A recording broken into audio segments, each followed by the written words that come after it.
And so to review some concepts that people previously just went over, consumer and producer surplus. And consumer surplus is the difference between the total amount that consumers are able and willing to pay for a good or service, and producers surplus is the difference between the total amount that producer makes and the minimum amount they will accept for a good. And the elasticity of a good, so less than 1 is elastic, and equal to 1 is inelastic, and then greater than 1 is inelastic. So tax incidence is the tax burden between buyers and sellers, so basically the difference between equilibrium and then what the new percent or amount that the producers and sellers are paying. And so how to find it on a graph is identify the point of equilibrium, so where the S tax and the demand meet. So the S tax is your new supply curve, and then you go down from to the original supply and go over to the price axis.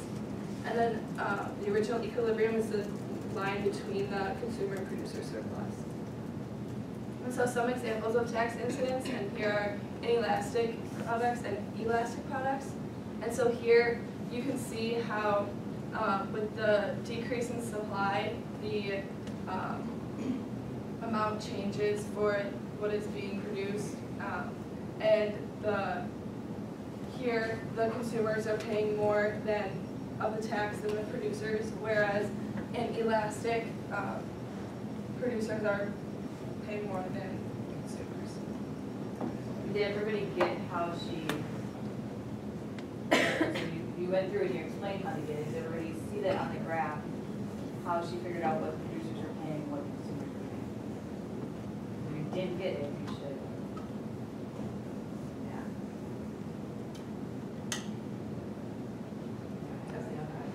So here are a couple more examples of elasticity. So who pays like the taxes? So in perfectly inelastic, the consumers are paying the entire tax amount. In relative inelastic goods, the tax is mostly covered by consumers, but the producers are picking up a little of the weight. In unit elastic, that's where it's equal, so both the consumers and the producers are paying the tax. And then relatively elastic, the producers are paying most of it, and then perfect elastic, they're paying all of it. So then deadweight loss is the value of foregone mutually beneficial transactions, which means that the market is inefficient and the supply and demand are out of equilibrium. And so the cost of, or it is a loss of the producer and consumer surplus, and which would occur in an efficient market. And so some things that cause this are government policies that create deadweight loss, so like price ceilings, price floors, taxes, externalities, and there are like a whole bunch more. So how to like calculate it and find it is basically identify where the amount of, or the good is currently being produced, and then identify the socially optimal where it should be, and then figure out the quantity produced of the equilibrium. And then based on that, you should get like a triangle shape, and then you determine what the base of the difference is, so between the Q1, which you determine first, and the Q2, and then the height is the difference between the MC curve and the MB curve.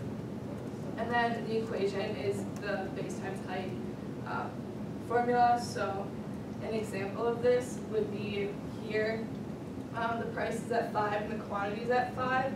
So it meets here at the equilibrium point, and then so here then you go down to 4 is where you have Q1 and the new supply curve, and then, or the new demand curve, excuse me. And then the difference between the supply and demand curve is Q1 is at 2, so here, okay, and then the equation for deadweight loss would be half times 1, or 1 times 2, which then just equals out to 2, so the deadweight loss of this equation would be 1. And then some more examples of deadweight loss. This is what it would be inefficient, so there's no deadweight loss, but then in a non-efficient market, you have what consumers are wanting to pay, and then producers are willing to make, but then here's the equilibrium, so then you get the deadweight loss here. And then so for a monopoly, the deadweight loss is created because when you have the marginal revenue curve is less than the demand curve, so the supply curve meets it at a lower amount than the equilibrium point. And so then that affects the consumer and producer surplus, and you get a deadweight loss here. In an excise tax deadweight loss, it's kind of like the same thing, where your supply curve is decreasing, so you have a supply tax, and then the equilibrium is now changing to this new point, which then ultimately changes the supply, or the surplus of the consumer and producer.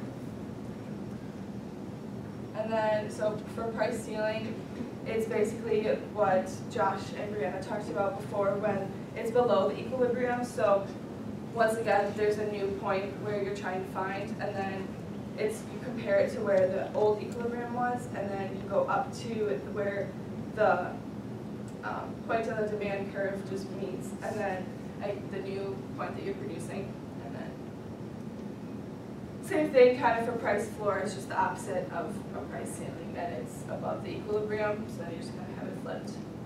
And then recently we've been learning about externalities. So a negative externality is where the supply of the MPC and the supply of the MSC are shifting, and so you actually have a more like what I think of it as like a backwards term of the deadweight loss, because it's facing the other direction towards the y-axis. And so this is wrong because it's just supposed to be this area, but you get the deadweight loss because of the shift in the supply. And then an example question would be like, milk is sold for $4 and the government puts a $2 tax per unit tax on the product. Based on the graph you're given, draw a new graph for the tax and label the consumer surplus, producer surplus, government tax revenue, and deadweight loss. And so this is something what it would look like. And then you get a new supply tax supply curve, so you create a new amount, quantity amount that you're getting, and then you get the deadweight loss because of the shift, and then the producer and consumer surplus change from the equilibrium where they're both paying to where they're both paying different amounts, and then the tax is going to the government in the middle.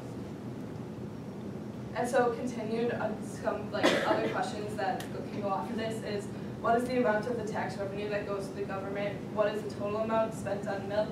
And how much money the milk producers can keep? And so how you figure this out is the $2 tax times the $80, which is the new, or the 80% or $80 or not $80, 80 quantity amount.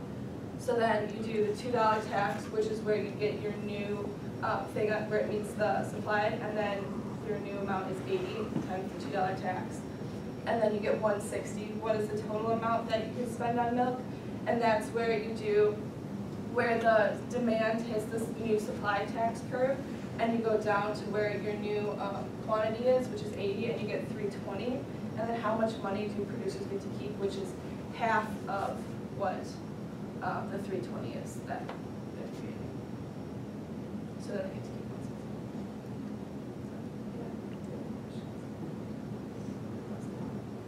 There's a bunch of different ways you can get deadweight loss.